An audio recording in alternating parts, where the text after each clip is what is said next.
सर्व समस्याओं का एक समाधान, आत्मिक स्थिति। भाग 1। तूने रात गंवाई सोए के दिवस गवाया करे। तूने अपना अमूल्य जीवन जो है वो 5000 वर्ष के षष्ठी चक्र में तूने गंवाई दिया। अब क्या करना है? अब गंवाना है या उसको सफल करना है? सफल करना है। कैसे सफल करेंगे? अपन को पहले तो आत्मा समझो।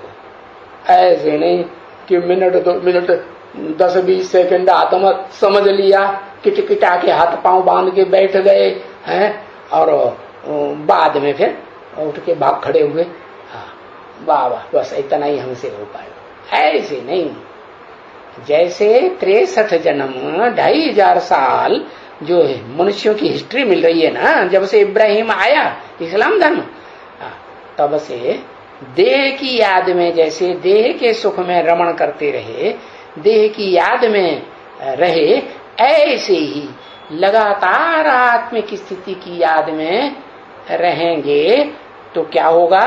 तुम्हारा ये सारा जीवन तेरी आत्मा का सफल हो जाएगा। कितना सफल हो जाएगा?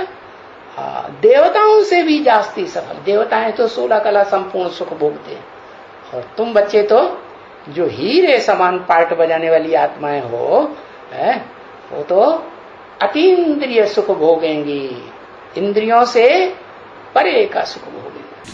अपन को आत्मा समझना और देह को भूलना, यही तुम्हारी तपस्या है। आत्मा का उत्थान करने के लिए आत्मिक स्थिति में टिकना है। ये है सबसे बड़ा पुरुषार्थ, फाउंडेशन का पुरुषार्थ।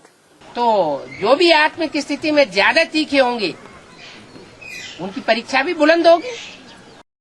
आत्मिक स्थिति की परिभाषा।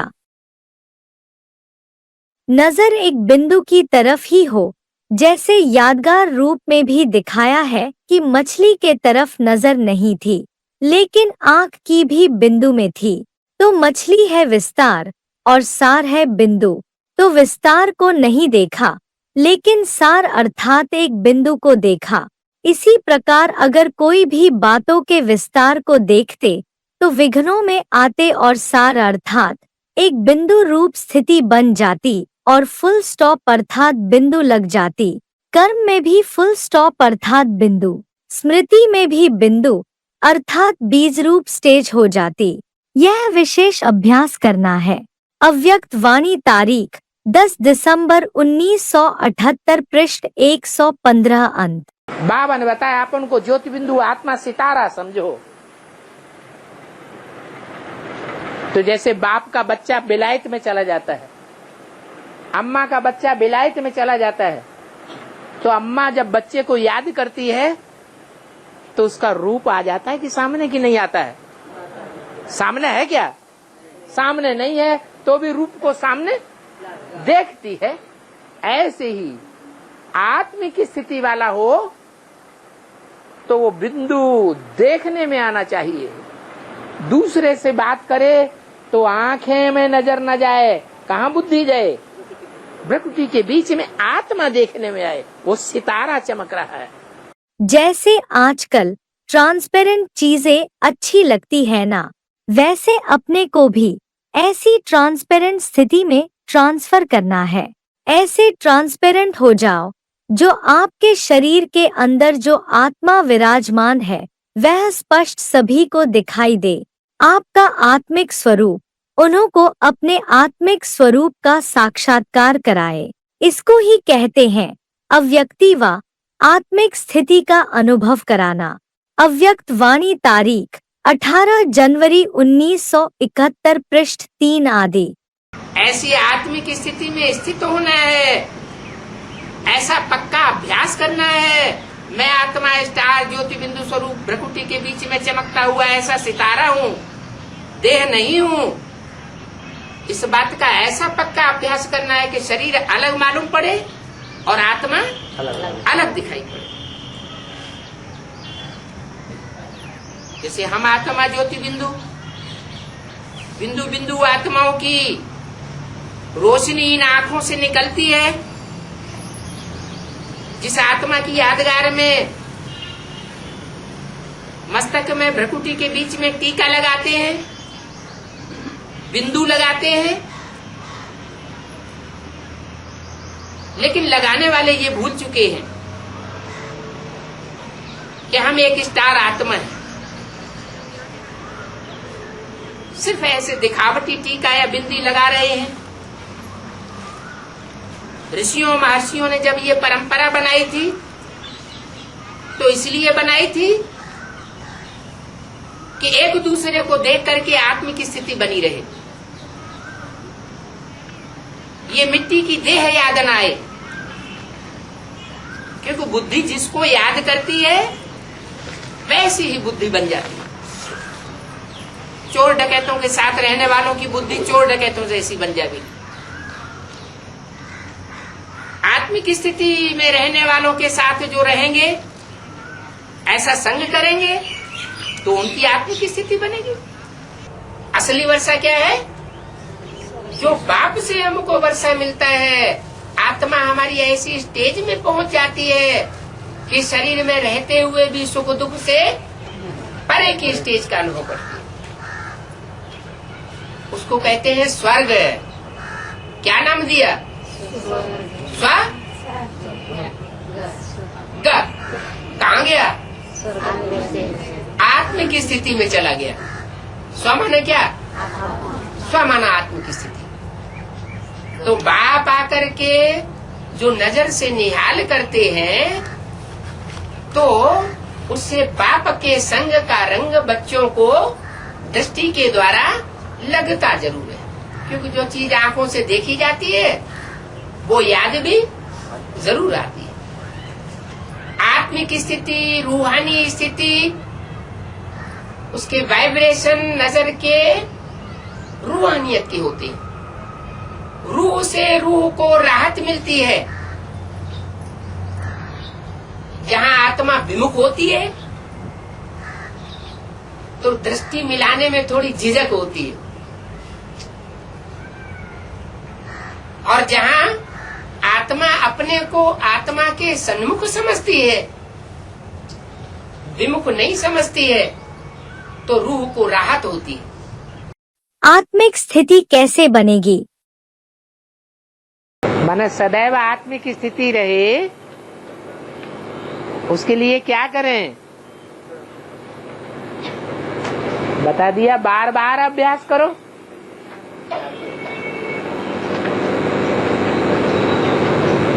वो तो संस्कृत की गीता में भी वही बात बताई है। अभ्यास है न तो कौनते है वैराग्य च गृह्यते। दुनिया न जीती देखो, ये सदैव बुद्धि में धारणा बना रहे। इन आंखों से हम जो कुछ देखते हैं वो सब विनाश होने वाला है, कोई काम नहीं आवेगा। अंत में सिर्फ अपना आत्मिक स्थिति का पुरुषार्थ ही काम आवेगा। बाप और बिंदु स्वरूप आत्मा दोनों की स्मृति हो। यह स्मृति फुल स्टॉप अर्थात बिंदु लगाने में समर्थ बना देती है। उस समय कोई अंदर सोचते भी हैं कि मुझे आत्मिक स्थिति में स्थित होना है, लेकिन माया अपनी स्क्रीन द्वारा आत्मा के बजाय व्यक्ति व बातें बार बार सामने लाती है, जिससे आत्मा छिप जाती है और बार बार व्यक्ति और बातें सामने स्पष्ट आती हैं। तो मूल कारण स्व के ऊपर कंट्रोल करने की कंट्रोलिंग पावर कम है। अव्यक्त वाणी, तारीख 23 दिसंबर 1993, पृष्ठ 78 आदि। अर्जुन ने भगवान से पूछा, भगवान ये मन तो कंट्रोल में नहीं आता, ये मन ऐसा घोड़ा है जिसको लगाम में नियंत्रित नहीं किया जा सकता। भगवान ने कहा इसके दो तरीके, अभ्यास तो कहते वैराग्य से गृह्यते। बार बार आत्मिक स्थिति का अभ्यास करो, जन्म लिए हैं, अनेक आत्माओं का संग किया है, अनेक प्रकार के उनके साथ संग किए हैं, रंग में रंगे हैं, तो वो बातें मन के अंदर याद तो आएंगी। भांति भांति के पुरुष, भांति भांति के वायुमंडल, भांति भांति की सीनरी स्वप्न में भी आएंगी, संकल्प में भी आएंगी, लेकिन क्या करना है? उन सब से बुद्धियों को हटा करके आत्म की स्थिति में स्थित हो जाना। मैं ज्योति बिंदु सितारा आत्मा हूं, परमात्मा बाप का बच्चा हूं। बार बार अभ्यास करने से अंत में ये मन रूपी आत्मा स्थित हो जाएगी,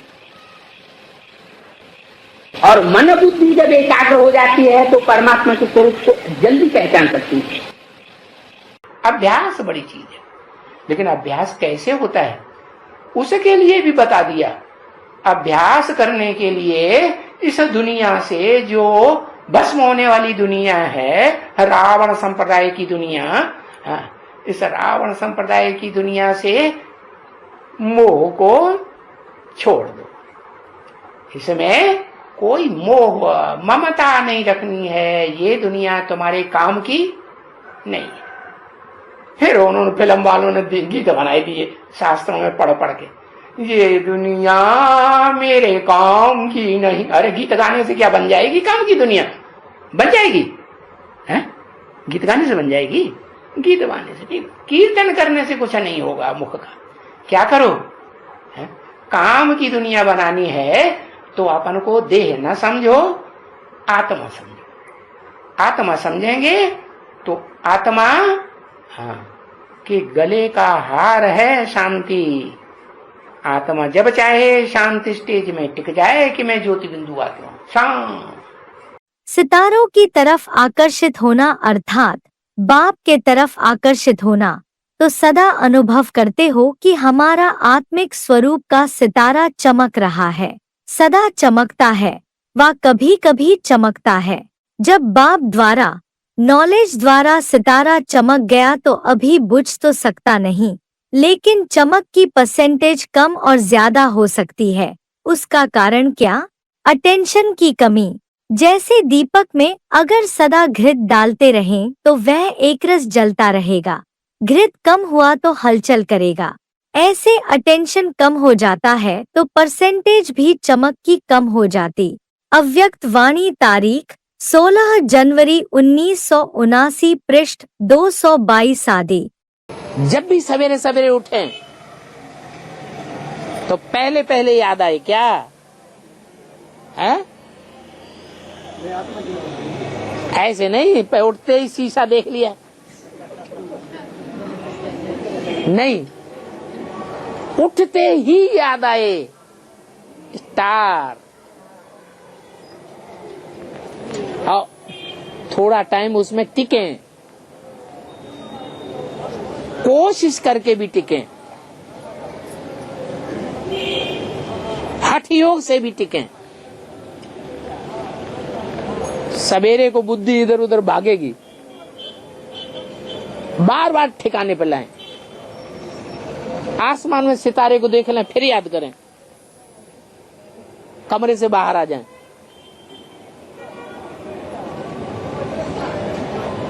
जितनी प्रैक्टिस करेंगे सवेरे को आत्मिक स्मृति की, सारा दिन आत्मिक स्मृति पक्की रहने से बाप की याद काम करते करते भी आती रहेगी,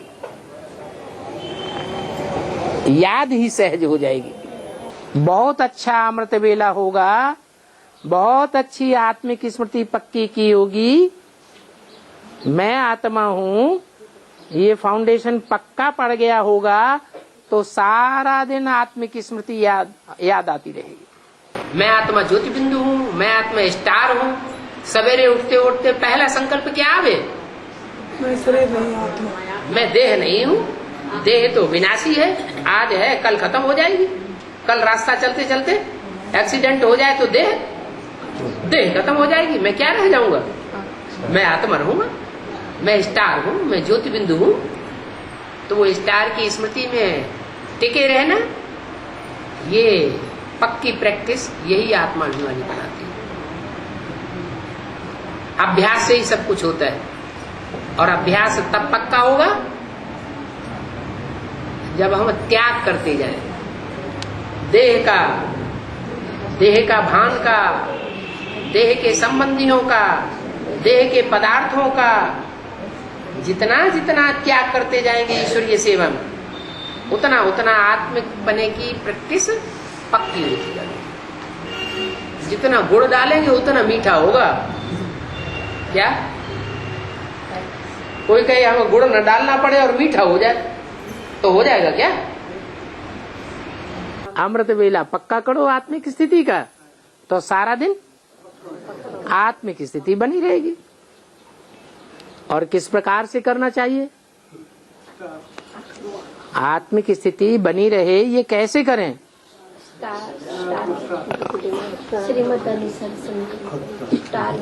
हमारे पास कुछ होगा तो याद आएगा, कुछ होगा ही नहीं तो याद क्या आएगा? इसलिए जो भी है सब स्वाहा, तो आत्मिक स्थिति पक्की बनेगी। आत्मिक स्थिति बनेगी ही तब जब प्रैक्टिस करेंगे, साथ साथ दूसरी आत्माओं की सेवा में लगे रहेंगे। जितनी जास्ती ईश्वरीय सेवा में लगे रहेंगे उतना सेवाधारी बच्चों को बाप याद करेंगे, और जिन बच्चों को बाप की याद की ताकत मिलेगी उनकी स्थिति कैसी बनेगी? अच्छे से अच्छी बनती, ऑटोमेटिक। उन्हें पुरुषार्थ जैसे करना नहीं पड़ता, स्वतः ही पुरुषार्थ होता है। जो 4-6 घंटे सिर्फ जिनको सोने का टाइम मिलता हो और बाकी सारा टाइम ईश्वरीय सेवा में जाता हो, तो उनकी आत्मिक स्थिति बनेगी या देह अभिमानी की स्थिति बनेगी? है? जरूर आत्मिक स्थिति बनेगी। जो मेरी सेवा करते हैं, ऐसी सेवाधारी बनने वाले बच्चों को मैं याद करता हूँ। बाप किसको याद करते हैं? सेवाधारी बच्चों को याद करते हैं।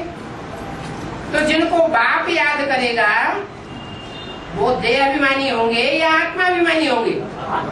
आत्माभिमानी होंगे। जितना ज्ञान गहरा होगा उतना आत्मिक स्थिति में ज्यादा टिकेंगे, बाप की याद भी जास्ती आएगी। जैसे वो हठयोगी मानते हैं कि 3.5 घंटे लगातार एक आसन पर कोई बैठा रहे तो उसका आसन पक्का हो जाता है। वो 24 घंटे भी बैठ सकता है, कोई थकान नहीं होगी, शरीर में अकड़न नहीं आएगी। ऐसे यहाँ भी टाइम नुदा हुआ है, 8 घंटे की बीज रूप स्टेज, माना आत्मा अपनी परिपक्व स्टेज धारण कर चुकी, उसको कोई नीचे नहीं ला सकता उस स्टेज से। स्पेस में चली गई, धड़े के आकर्षण से परे चली गई। आत्मिक स्थिति में कौन टिक सकेंगे? आत्मा क्या चीज है ये कोई भी समझते नहीं। क्या कहा? और दूसरे धर्म वालों की बुद्धि में, कम जन्म लेने वालों की बुद्धि में यही बात नहीं बैठती है कि आत्मा क्या चीज है। प्रश्न ही करते रहेंगे, बिंदी को कैसे याद करें? अरे जिसने रसगुल्ला खाया होगा उससे रसगुल्ला की याद भी आएगी, और जिसने कभी रसगुल्ला खाया ही नहीं वो रसगुल्ले की याद कैसे करेगा? तो ये आत्मिक स्थिति की बात भी उन्हीं की बुद्धि में जल्दी बैठेगी जो ऑलराउंड पार्ट बजाने वाले परमात्मा बाप के डायरेक्ट बच्चे आत्माएं हैं। इसलिए मुरली में बाबा हमेशा क्या कहते हैं? रूहानी बाप बैठ रूहानी बच्चों को समझाते हैं। आत्मिक स्थिति में टिकना क्यों जरूरी? परिवर्तन का कोई ऐसा दृष्टांत दिखाना चाहिए। जैसे सेवा पर अटेंशन देते हो तो सेवा वृद्धि को तो पाई है, बाप दादा खुश हैं, लेकिन अभी धारणा के ऊपर अटेंशन और चाहिए, क्योंकि अंत में सेवा चाहेंगे तो भी नहीं कर सकेंगे। अभी कर ली सो कर ली, उस समय फरिश्ता लाइफ या अशरीरी बनने का, सेकंड में बिंदु लगाने का यही काम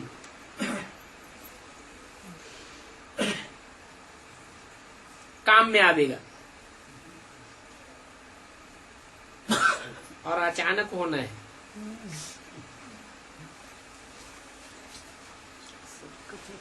इसका अभ्यास अगर सेवा भी की, लेकिन इसका अभ्यास कम हुआ और सेवा में ही लगे रहे। सेवा में लगना है, लेकिन दोनों का बैलेंस चाहिए। बाप दादा बार बार इशारे दे रहे हैं कि अचानक होना है, और ऐसी सर्कमस्टांसेस में होना है। इसलिए बाप को उल्हना कोई नहीं दे कि आपने बताया नहीं। बाप दादा ने कई बार इशारा दिया है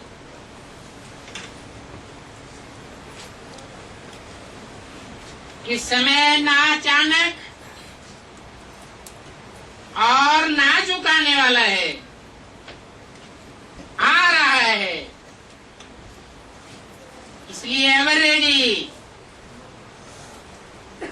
उसके लिए अशरीरीपन का अनुभव आवश्यक है।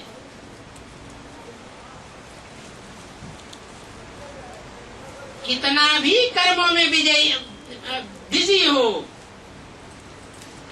लेकिन बिजी होते हुए भी 1 सेकंड अशरीरी बनने का अभ्यास अभी से करके देखो। आप कहेंगे हम तो बहुत बिजी रहते हैं।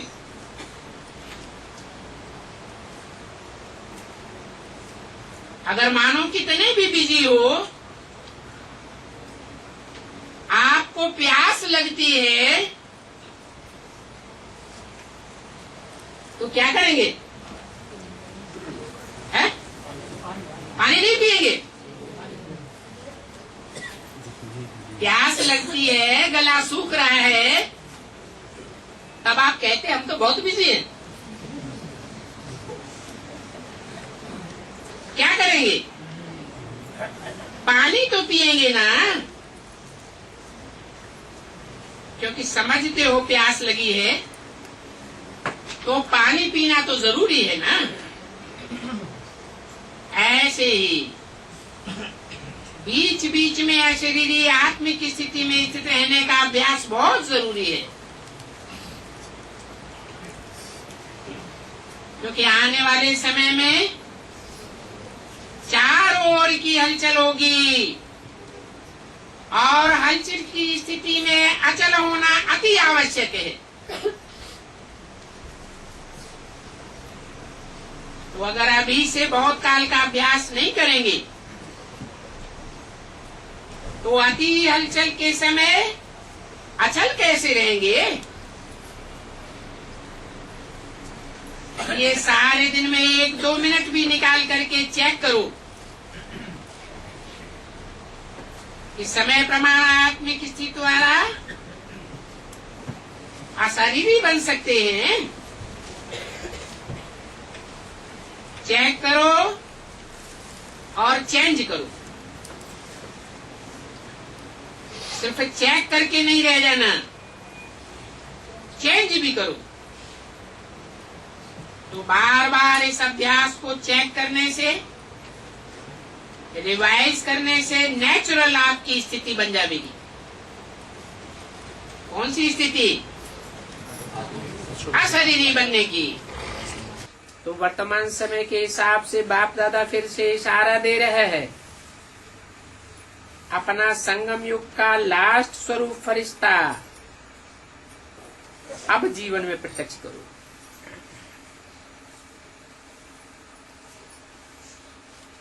उस फरिश्ताई स्वरूप को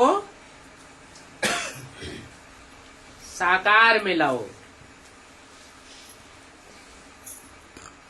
फरिश्ता बनने से या शरीरी बनना बहुत सहज हो जाएगा।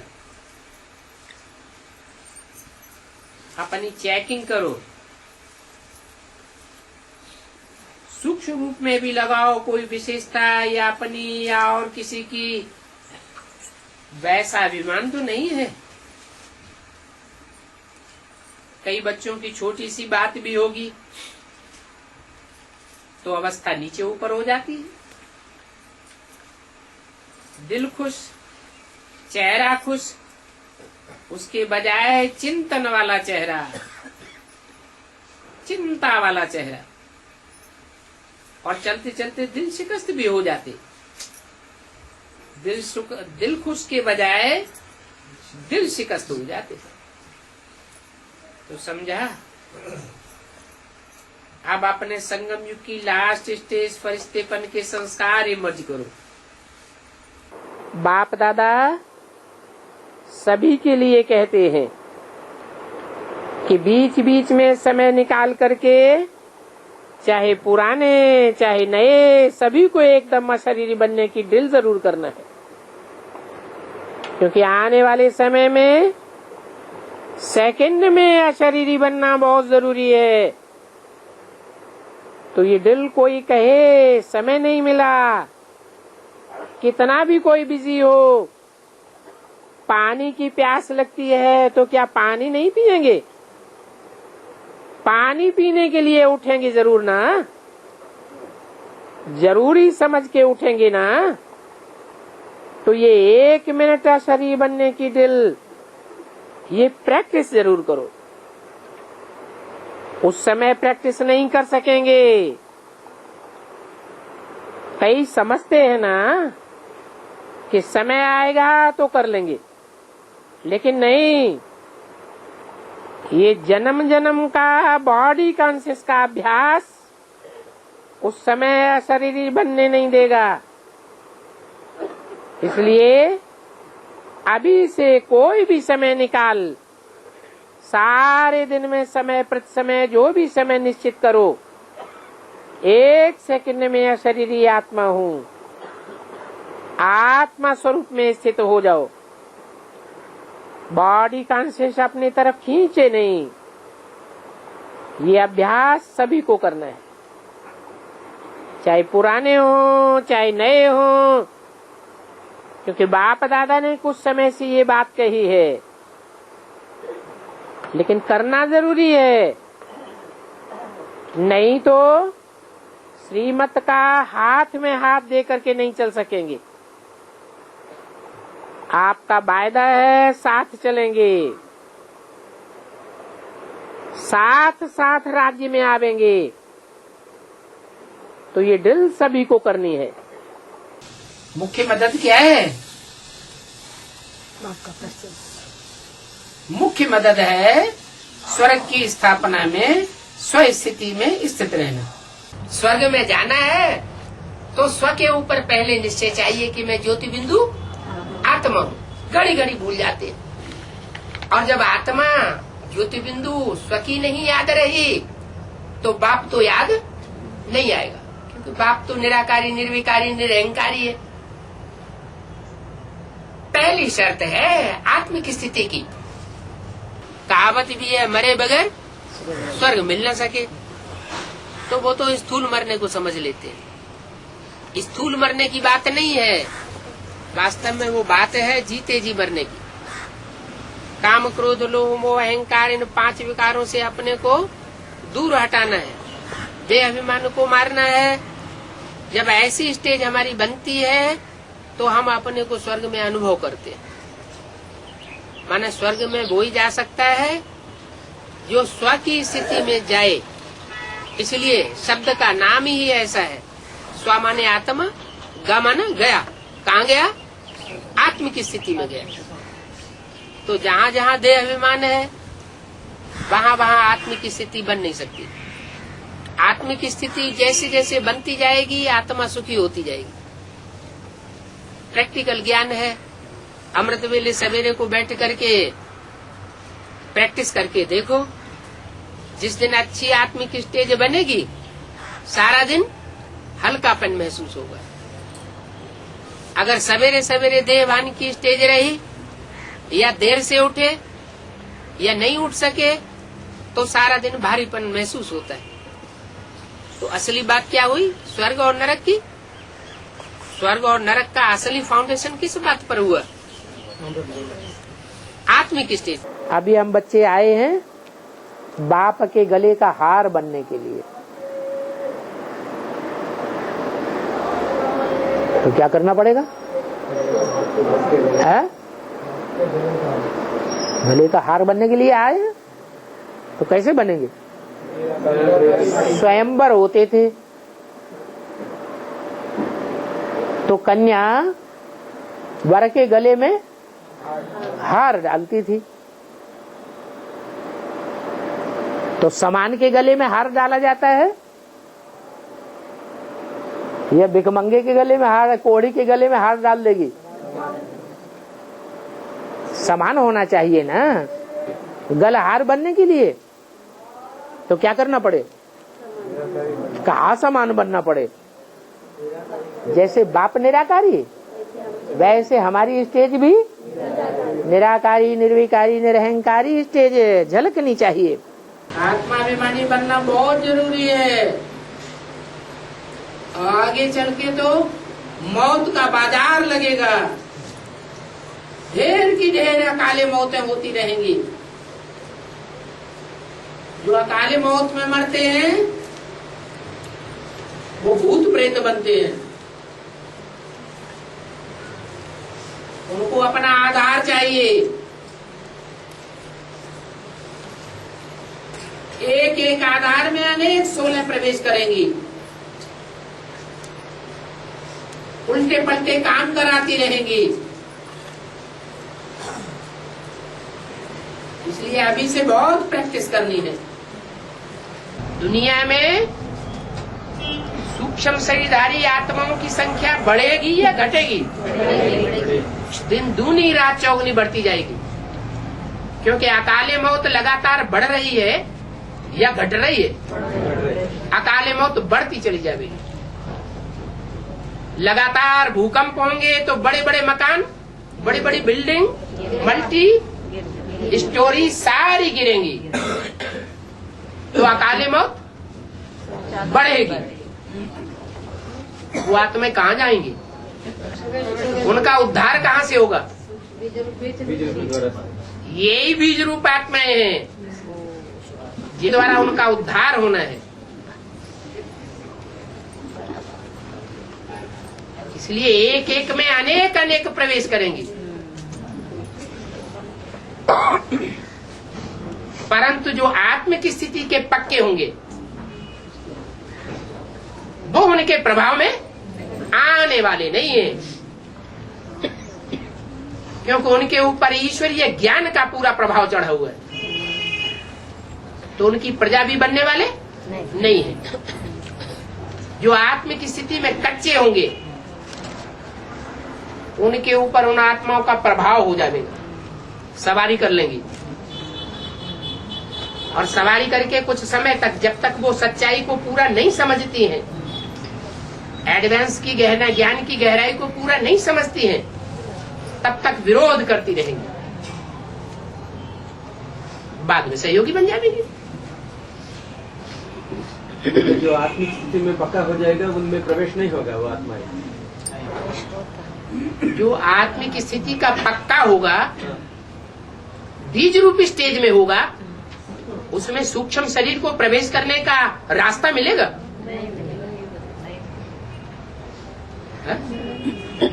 बिंदु रूप स्टेज, ठीक है बाबा। कारण स्टेज।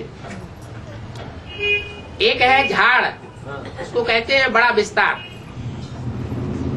एक होता है जड़ें, उतना विस्तार नहीं है लेकिन सारे वृक्ष का आधार है।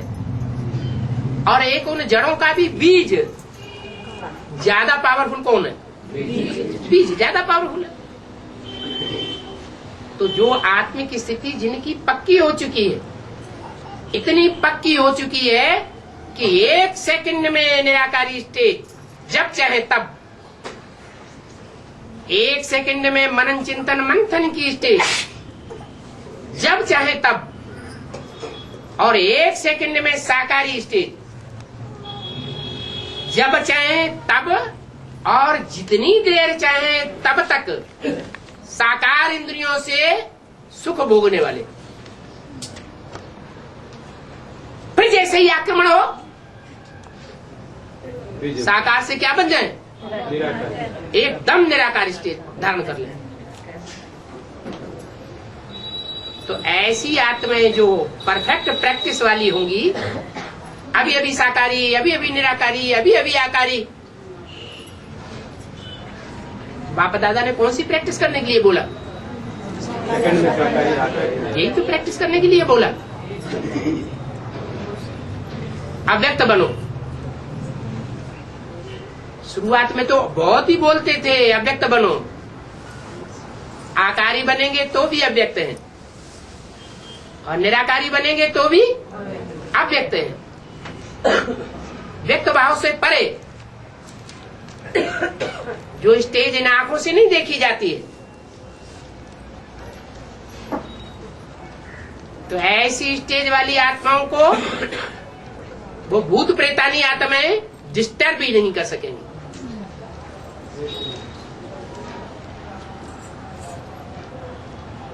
नहीं तो ऐसे भी होगा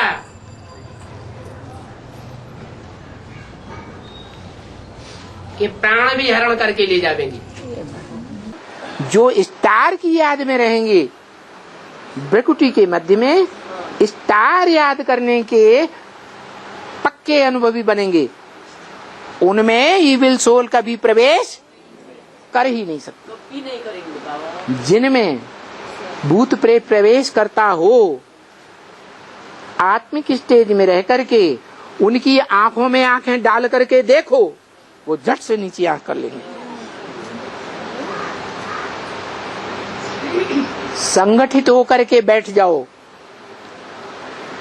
क्या कहीं भी भूत प्रेत आत्माओं का ज्यादा आक्रमण होता हो तो क्या करो, संगठित होकर के बैठ जाओ और संगठन की याद में रह करके ऐसा पावरफुल वातावरण बनाओ, आत्मिक स्थिति का वातावरण, जो लगे कि परम धाम धरती पर आ गया।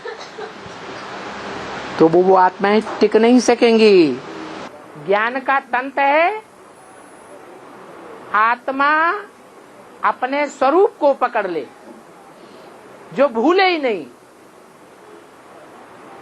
ऐसे स्वरूप को जब आत्मा पकड़ लेगी तो ज्ञान की दरकार ही नहीं। रोज रोज मुरली में कहा जाता है अपन को आत्मा समझो, आत्मा समझो। क्यों कहा जाता है?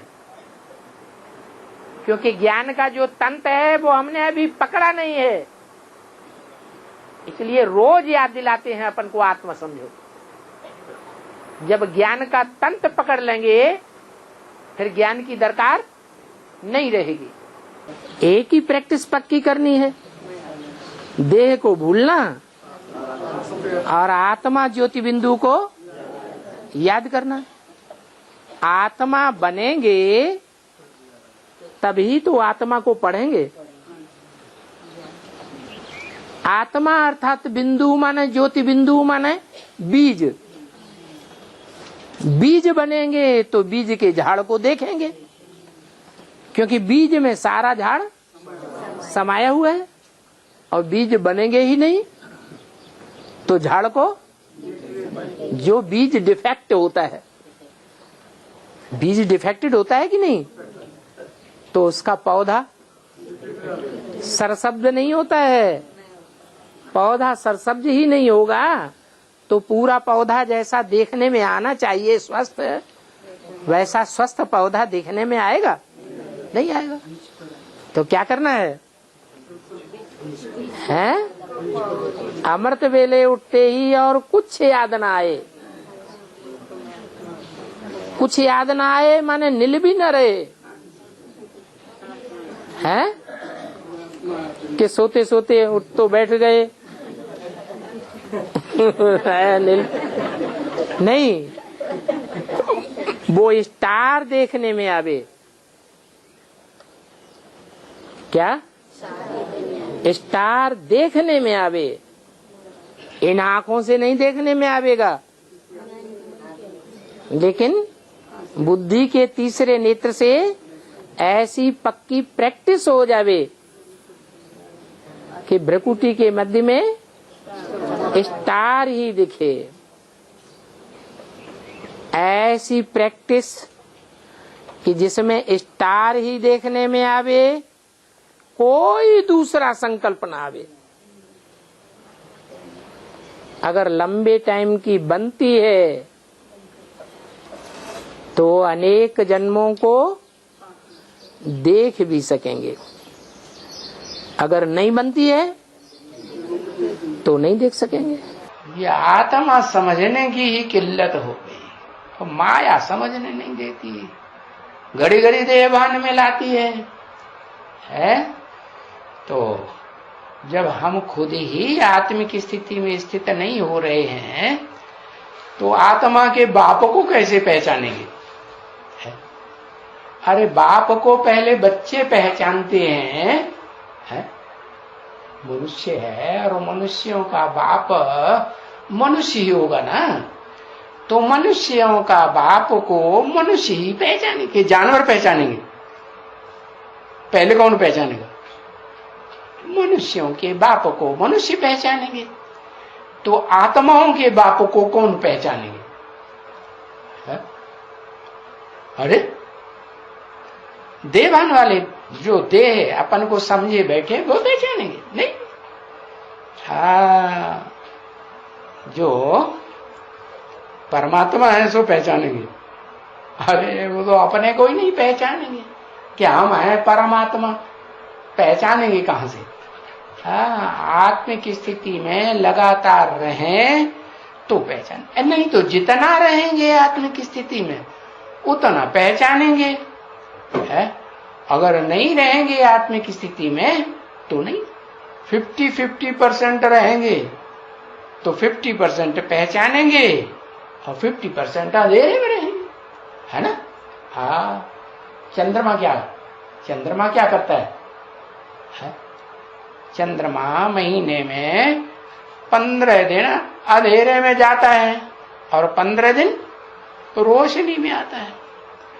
तो हम चंद्रमा की औलाद हैं या सूर्य की औलाद हैं? क्या बनना है? बनना तो है सूर्य की औलाद, सूर्यवंशी। तो सूर्यवंशी बनने के लिए है पहला काम जो बताया, क्या करना है? आत्मा बनना है। आत्मा बनेंगे तो आत्माओं के बाप को आत्मा पहचाने, नहीं तो जो ज्यादा आत्मा बनेगा, आत्मिक स्थिति में रहने की प्रैक्टिस करेगा, वो ज्यादा पहचानेगा। और जो ज्यादा पहचानेगा तो उसकी प्रैक्टिस ज्यादा हुई ना आत्मिक स्थिति की, तो उसकी दौड़ आगे हो गई ना, है? दौड़ आगे हो गई, दौड़ में आगे निकल गया और निकल जाता है तो उसका रिजल्ट क्या होगा? है? वो जल्दी बाप के पास पहुंचेगा या देर से पहुंचेगा? जल्दी पहुंचेगा। बाप दादा कहते हैं अब मर्जीवा जन्म में आत्माभिमान अर्थात देही अभिमानी स्थिति भी ऐसे ही नेचुरल बना लो, जैसे 63 जन्म से नेचर पड़ी हुई है कॉन्शियस बॉडी कॉन्शियस में आने की। मेहनत नहीं करनी पड़े आत्माभिमानी बनने की, मैं आत्मा हूं, लेकिन नेचुरल हो जाए। जब ब्राह्मण जन्म लिया तो कोई भी बच्चा पैदा होता है, जब थोड़ा समझ में आता है तो उसको परिचय देते हैं, आप कौन हो, किसके हो, किसके बच्चे हो। आप ब्राह्मण जन्मों को जन्मते ही क्या परिचय मिला? आप कौन हो, किसके बच्चे हो? आत्मा का पाठ पहले पक्का कराया जाता है ना। आप कौन हो? आप आत्मा हो। तो ये पहला परिचय नेचुरल और नेचर बन जाए। जब तक ये पहला पाठ पक्का नहीं हुआ है तब तक अपन को परमात्मा पालना का अधिकारी भी नहीं समझ पाएगा। पहली सीढ़ी पक्की करनी पड़ेगी। याद करना नहीं पड़ेगा। ऐसे हर ब्राह्मण बच्चे को अब समय प्रमाण देही अभिमानी स्टेज नेचुरल हो जाएगा। कई बच्चों की है भी, उनको सोचना नहीं पड़ता है आत्मिक स्थिति में आने के लिए, है ही स्मृति स्वरूप। अब निरंतर और नेचुरल स्मृति स्वरूप बनना है। लास्ट अंतिम पेपर सभी ब्राह्मणों का यही छोटा सा पेपर होगा। क्या क्या पेपर होगा? आत्माभिमानी बने। नष्टो मोहा काहे से? अपनी देह से, देह के संबंधियों से, देह के पदार्थों से।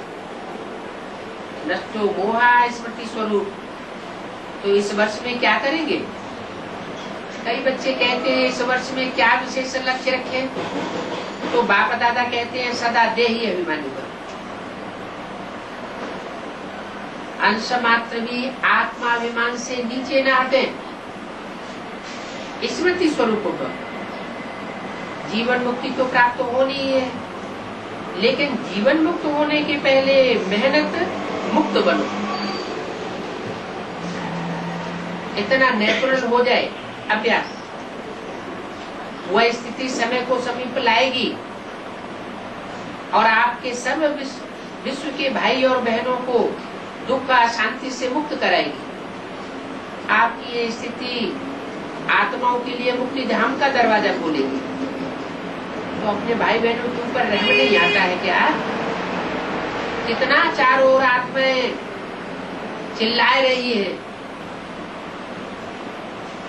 तो आपकी देह अभिमान से मुक्ति सर्व आत्माओं को मुक्ति दिलाएगी। पहले क्या करें? सर्व आत्माओं को मुक्ति दिलाने के लिए पहले हम क्या करें? अपने देह अभिमान से हम पहले मुक्त हो जाए। ये चेक करो, नेचुरल स्मृति सो समर्थि स्वरूप कहाँ तक बने? समर्थि स्वरूप बनना हो, व्यर्थ को सहज समाप्त कर देगा। बार बार मेहनत नहीं करनी पड़ेगी। कब? जब समर्थी स्वरूप बन जाएगी। जब आत्मिक स्थिति में रहते हैं तो बाप का ज्ञान भी बुद्धि में बैठता है, क्योंकि बाप कहते हैं मैं अपने बच्चों से ही बात करता हूँ। क्या? जो आत्मिक स्थिति में रहने वाले मेरे बच्चे हैं, मैं उनसे बात करता हूँ। जो आत्मिक स्थिति में नहीं रहते, भूल जाते हैं, उनसे मैं बात भी नहीं करता हूँ। देवान में तो रावण के बच्चे हैं, आत्मिक स्थिति में तो निराकार राम के बच्चे हैं। बेहद का बाप कहते हैं अब अशरीरी बन जाओ। और दूसरा कोई तरीका नहीं है। माया और प्रकृति को जीतने का दूसरा कोई तरीका नहीं है। न माया को जीत सकेंगे अशरीरी बने बिगर, और न प्रकृति के 3 गुणों को पार पा सकेंगे। यह लक्ष्य रखो कि ऐसा रूहानी आत्मिक शक्तिशाली यूथ ग्रुप बनावें जो विश्व को चैलेंज करे कि हम रूहानी यूथ ग्रुप विश्व शांति की स्थापना के कार्य में सदा सहयोगी हैं। अव्यक्त वाणी तारीख 24 अप्रैल 1983 पृष्ठ 163 अंत। 8 घंटे लगातार अगर आत्मिक स्थिति में टिक जाए तो समझो साइलेंस की साइंस के ऊपर विजय हो जाएगी। साइंस 5 तत्वों को कंट्रोल करती है, आत्मा को कंट्रोल नहीं कर सकती। और आत्मा 5 तत्वों को भी कंट्रोल करती है और स्वयं को भी कंट्रोल कर लेती है। और जितनी पावरफुल कंसंट्रेटेड आत्मा होगी वो उतने ही ज्यादा प्रमाण में 5 तत्वों को और अन्य आत्माओं को कंट्रोल कर लेगी।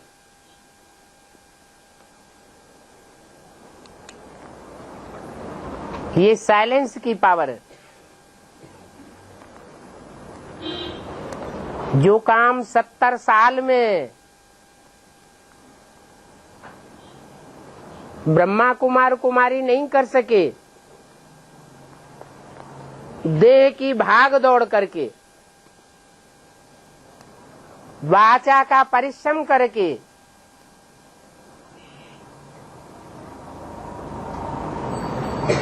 धन दान करके, स्थूल धन, वो काम थोड़े समय में कंसंट्रेशन के द्वारा हो जाएगा।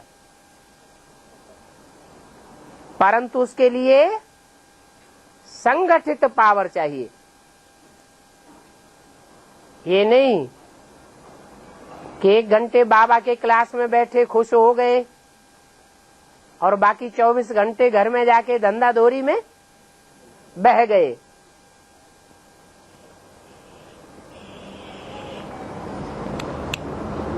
इसलिए बोला कि ऐसा भी टाइम आवेगा कि तुम बच्चे परमधाम को इस सृष्टि पर उतार लेंगे। उस शांति धाम का वाइब्रेशन इस सृष्टि पर ऐसा फैलेगा कि बड़े बड़े साइंसदान भी चमत्कृत हो जाएंगे। जितना जितना निराकारी बनेंगे उतना उतना ज्ञान की और बाप की प्रत्यक्षता होती जाएगी। जब खुद निराकारी बने तो ये ज्ञान भी फैलेगा। इसलिए अव्यक्त वाणी में भी बोला, जब तुम बच्चे अव्यक्त बन जाएंगे तो तुम्हारी प्रत्यक्षता, बाप के साथ तुम्हारी भी प्रत्यक्षता हो जाएगी। खुदा कौन सी खिदमत चाहेगा? खुदाई खिदमतगार बनाना चाहता है। खुदाई खिदमतगार का मतलब क्या हुआ? बच्चे क्या करें?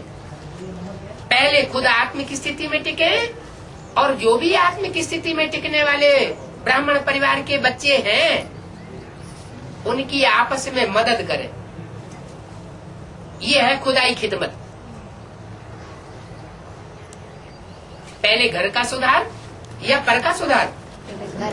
पहले घर का सुधार। तो जिन बच्चों की बुद्धि में ये बात बैठ गई है कि हम परमात्मा बाप सुप्रीम सोल ज्योति बिंदु के बच्चे, ज्योति बिंदु आत्मा हैं, उन बच्चों को सहयोग देना, उन बच्चों की मदद करना,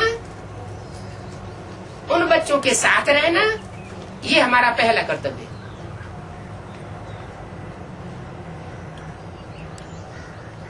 कोई दाता हो, अपने घर में आग लग रही है और बाहर जाके वो रहमत बांट रहा है, तो सही दाता कहेंगे सही माने में है? ये तो ठीक बात नहीं हुई। पहले अपना सुधार, फिर अपने परिवार का सुधार, घर का सुधार, फिर पर का सुधार।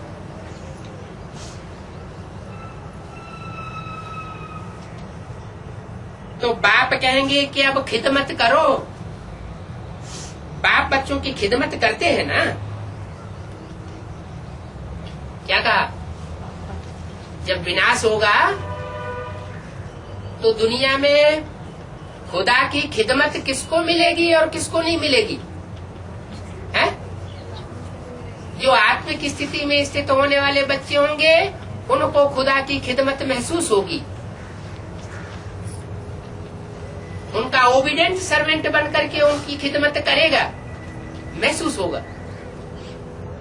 और जो आत्मिक स्थिति की जिन्होंने प्रैक्टिस नहीं की होगी एक कान से सुन करके दूसरे कान से बात को निकालते रहे होंगे, उनको खुदा की खिदमत रहमत प्राप्त नहीं होगी। शेष अगले भाग में देखें।